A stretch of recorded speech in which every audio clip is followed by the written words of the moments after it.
लालची नॉलेज में आप सबको फिर से स्वागत है।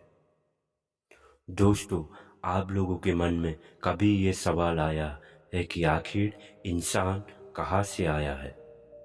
इस पृथ्वी पर कैसे इसका उत्पत्ति हुआ है?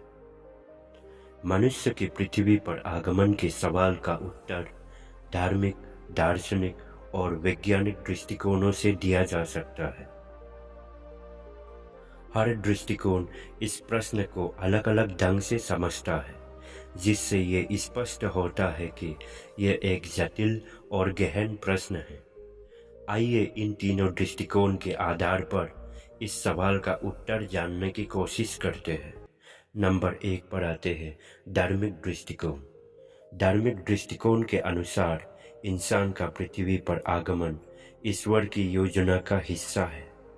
कई धर्मों में कहा गया है कि पृथ्वी और इंसान की रचना किसी विशेष उद्देश्य के लिए की गई है। हिंदू धर्म के अनुसार मानव जीवन को मोक्ष प्राप्ति का माध्यम माना जाता है। भगवान ने सृष्टि की रचना की और इसमें मनुष्य को इसलिए भेजा वे धर्म, अर्थ और मोक्ष के 4 पुरुषार्थों को पालन करे। इस जीवन के माध्यम से व्यक्ति अपने कर्मों के आधार पर आत्मा की मुक्ति प्राप्त कर सकता है। पृथ्वी पर आने का मुख्य उद्देश्य अच्छे कर्म करके मोक्ष प्राप्त करना है। ईसाई धर्म।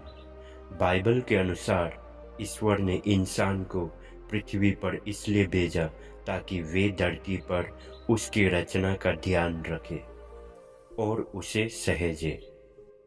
आदम और ईव को ईश्वर ने पृथ्वी के पहले मानव के रूप में बनाया और उन्हें स्वर्ग में रहने का आदेश दिया, लेकिन उन्हें धरती पर उतारा गया ताकि वे ईश्वर की शिक्षाओं का पालन कर सके।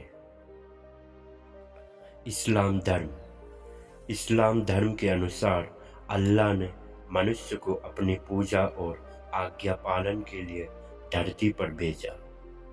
मानव का उद्देश्य अल्लाह की उपासना करना और उसके द्वारा दी गई जिम्मेदारियों को पूरा करना है। अल्लाह ने मनुष्य को अपनी सत्ता और उसकी कृपा को पहचानने के लिए पृथ्वी पर भेजा है। नंबर 2 पर आते हैं दार्शनिक दृष्टिकोण। दार्शनिक दृष्टिकोण से देखा जाए तो इंसान के पृथ्वी पर आने का उद्देश्य आत्मज्ञान और जीवन के रहस्यों को समझना हो सकता है। कई दार्शनिक मानते हैं कि मनुष्य का अस्तित्व केवल भौतिक दुनिया तक सीमित नहीं है, बल्कि ये आत्मा और चेतना के विस्तार का एक साधन है। इनमें से कुछ प्रमुख दार्शनिकों की बात करते हैं। अरस्तु ने कहा कि मनुष्य एक सामाजिक प्राणी है और उसका उद्देश्य समाज में योगदान देना और एक अच्छा जीवन जीना है। उसके अनुसार मनुष्य की चेतना और बुद्धि उसे बाकी जीवों से अलग करती है और उसे पृथ्वी पर एक विशेष भूमिका निभाने के लिए भेजा गया है। बौद्ध धर्म में ये माना जाता है कि मनुष्य का जन्म इसलिए हुआ है ताकि वो जीवन के दुखों से मुक्ति पा सके और निर्वाण प्राप्त कर सके। ये मुक्ति की व्यक्ति को आत्मज्ञान और सही मार्ग पर चलने से मिलती है।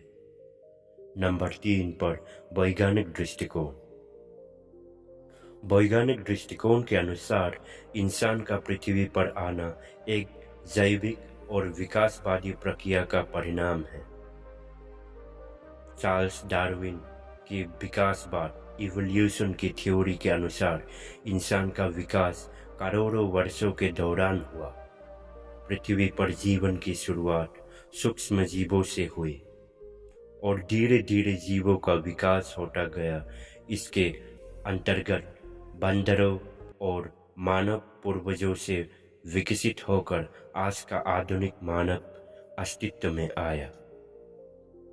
Big bang theory.